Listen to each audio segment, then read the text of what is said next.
नमस्कार मंडळी, कशा आहात तुम्ही सगळे। आज मी बनवत आहे साध्या सोप्या पद्धतीने कोलंबीची बिर्याणी, अगदी झटपट होणारी। चला तर मग पाहूया कोलंबी बिर्याणीची रेसिपी।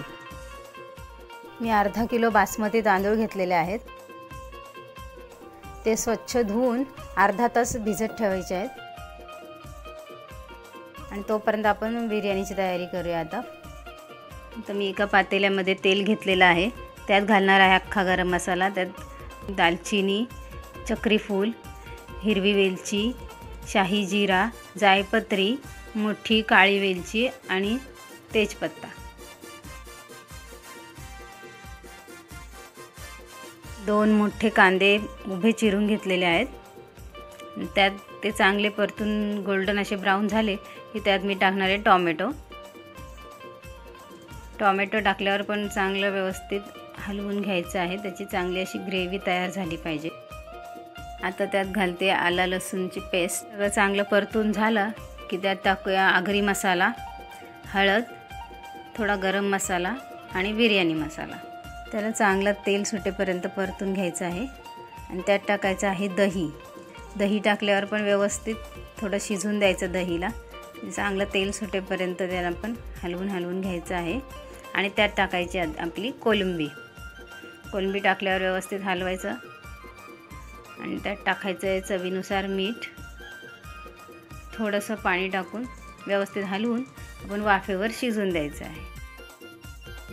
बाजूला मी तांदूळ शिजायला ठेवणार आहे, त्यात टाकणार आहे थोडंसं तेल आणि अख्खा गरम मसाला आणि त्यात पाणी टाकून चांगली पाण्याला उकळी आली की त्यात टाकूया चवीनुसार मीठ आणि ते भिजवलेले तांदूळ टाकायचे आहेत।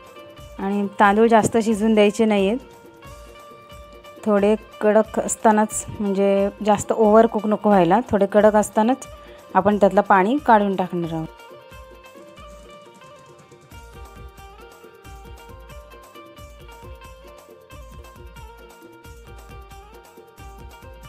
मी जी तांदळाची पेज काढलेली आहे ती पेज फेकून द्यायची नाही आहे। ते आपण लहान मुलांना देऊ शकता किंवा मोठे माणसंही पिऊ शकता। ते खूप चांगली म्हणजे पौष्टिक असते, त्यामुळे ती टाकून द्यायची नाही आहे। आता तांदूळ चांगला शिजलेला आहे आणि कोलंबी पण चांगली शिजले। त्याचे आता मी थर लावून घेते। त्यासाठी एक टोपाला तेल लावून घ्यायचं आहे आतून, म्हणजे खाली बिर्याणी लागत नाही। आता त्याच्यावर बासमतीचा थर लावून घ्यायचा आहे आणि वर कोलंबीचा थर लावायचा आणि वरून कोथिंबीर टाकायची।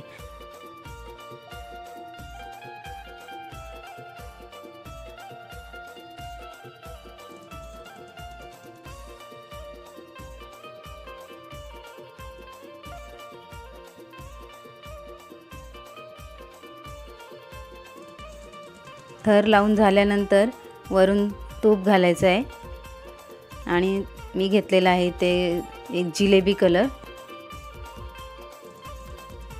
आपण वाफ यायला ठेवणार आहोत। 10 मिनिटांमध्ये वाफ छान येते। चविष्ट अशी बिर्याणी तयार झालेली आहे। आता गरम गरम वाढूया।